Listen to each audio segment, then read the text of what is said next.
Jinja Southwest atenga wano. Oluvannyuma lw'okulonda ku bwa pulezidenti n'abaka ba paalamenti okukomekkerezebwa, omumyuka asooka owa Ssaabaminisita Rebecca Alitwala Kadaga asisinkanye abaawangudde obubaka bwa paalamenti mu kitundu kya Busoga.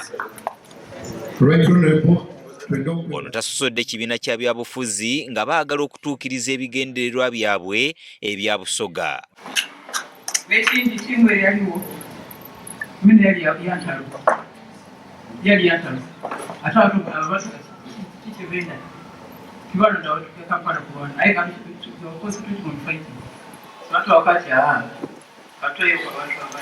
Kadaga era alabudde abawangudde obubaka bwa paalamenti balabire ku bannaabwe abaagudde olw'obutakolera bantu abaabatuma.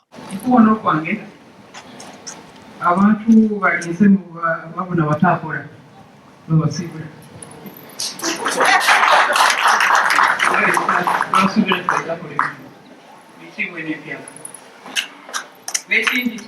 abaana babagobye oyagala basibula obanga ategeera musogani balatifaako twamulaga nti bana abantu wetubabeera yabaita ku independent yabaibira kati tulinasoka kati obyekaja yirira tubika abasibi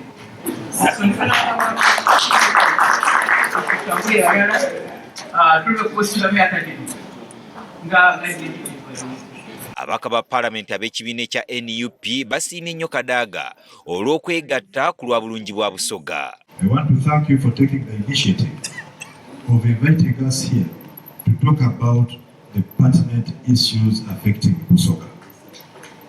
Busoga is supposed to be the pearl of Uganda. Bano era beerangidde olw'enkwe mu bo bennyini. Baye mupiro okujja mu paalamenti kitakuba kya bulyaza amaanyi ino okujja mu paalamenti ya Uganda toyira muntu amanyiko kasiibiri. Kitakuba kibiino tuliga notutyaime aide basoge baba maali ati zitidi kujano ka paalamenti eyo mutandike kwebunzawunza mukola ebintu ebitakema webibananga omuli wano mutababankwe enkwe nezize kuyita Busoga nkwe. Dr. Timothy Rusalabatwa, omubaka wa Jinja South, yeebazizza nnyo Kadaga olw'okumulwanirira n'asobola okufuna obuwanguzi bwe obwabadde bumunyagiddwako. Eze ng'omuntu mama gwebaza kuba enkutu kumpi bagitoleko. Era ndikwebaza kuba abajinja West bona baviire eka bajja ku luguudo baaba okwo bakantya bidike tukole kukututiba nakendeera tibakendeire nga balinkoba nti okutoolaku ng'obuwanguzi bwaife obununuire mwalanga batuwa nga MP wa Jinja South West tituli kuva ku luguudo. Yo mbaka wa Kagoma North Moses Waliomu Muwanika asabye President Museveni okujjukira ebirungi Kadaga byakoledde eggwanga waakiri amuwe eky'obumyuka bw'omukulembeze w'eggwanga. President Museveni obango lwatu babona amawulire mbiri kusaba nti omukaira Alitwala Kadaga omulwa Vice President obuwa Prime Minister. George Patrick Kasajja eyamezze Minister Frederick Ngobi Gume yeeyamye okuweereza abantu n'avumirira bannamawulire abadde bamwogerera amafuukuule. Busoga then alikuwa agenda of what of Busoga mwebale kweza aba press mutayino kukoba Kasajja mukai am 71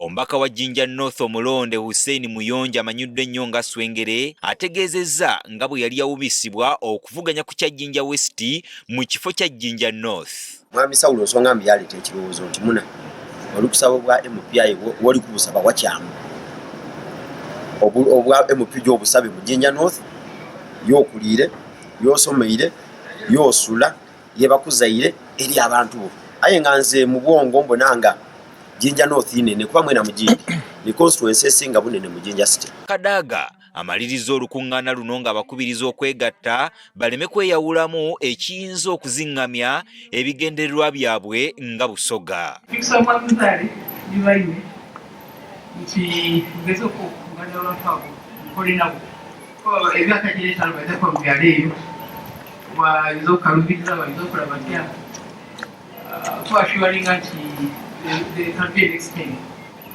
okutakupewanisa kuya councillors bane ebindi aye nga bindi ekisobola okukola